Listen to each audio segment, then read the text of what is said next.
The founding father, George Washington's journey from the mud to absolute power.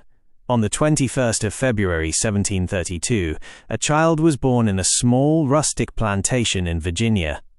No one could have ever imagined that this boy, born to a middle-class family of tobacco farmers, would one day become the man who would make the most powerful king on earth bow down. His father passed away when George was only 11 years old, depriving him of the opportunity to travel to England for an elite education like his older brothers. But Washington did not surrender to his circumstances. Instead, he taught himself geometry and surveying, and by the age of 16 he ventured into the wilderness and the rugged frontiers to map the uncharted lands. There, amidst harsh nature and constant danger, he learned patience, endurance, and absolute self-reliance. Washington entered the military arena in his 20s, fighting brutal battles against the French and Native Americans. He did not taste victory in all his battles. Rather, he experienced the bitter taste of crushing defeat and even spent time as a prisoner of war. Yet he emerged from those conflicts with the greatest lesson of his life: how to lead men through the fire. He returned to his plantation at Mount Vernon and married the wealthy widow Martha Custis, becoming one of the richest and most prominent men in Virginia. But the peace did not last long. The British Empire began imposing heavy, unjust taxes on the American colonies, sparking furious outrage among the population. Here, Washington's pragmatism and sharp intellect shined. He was not merely a farmer weeping over his money, but a man looking at the distant horizon. The horizon of a new nation being born from the womb of suffering. In 1775, with the outbreak of the first spark of the American Revolution, the Continental Congress unanimously chose him to be the commander-in-chief of the Continental Army. The mission was almost impossible. Washington's army consisted of untrained farmers and volunteers who lacked discipline, weapons, and even shoes, all in the face of the most powerful military empire on the face of the earth.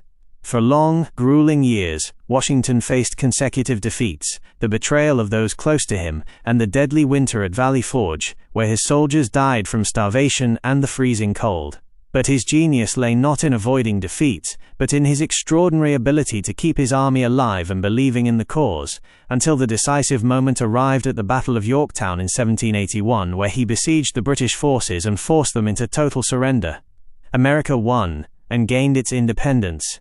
And here began the true miracle that immortalized Washington's name in history. The army and the people were fully prepared to crown him as a king and an absolute dictator over the land. But, in a move that shocked the leaders of the world, he resigned from his military command and returned quietly to his farm, utterly rejecting the glitter of the crown and supreme power. Yet, the nation called him once more. The United States was experiencing severe political chaos after independence.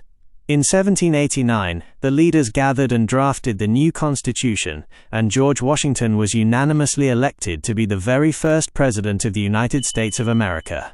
He led the country for 2 consecutive terms, during which he established the rules of governance, built the institutions of the state, and firmly and pragmatically refused to align with European conflicts to protect his fragile young nation. When his second term ended, he refused to run for a third time, choosing instead to walk away from power, leaving the world a democratic system based on institutions, not men. George Washington, the man who crafted strength out of weakness, victory out of defeat, and an immortal glory out of sheer humility. And you, do you believe that walking away from power was his greatest achievement?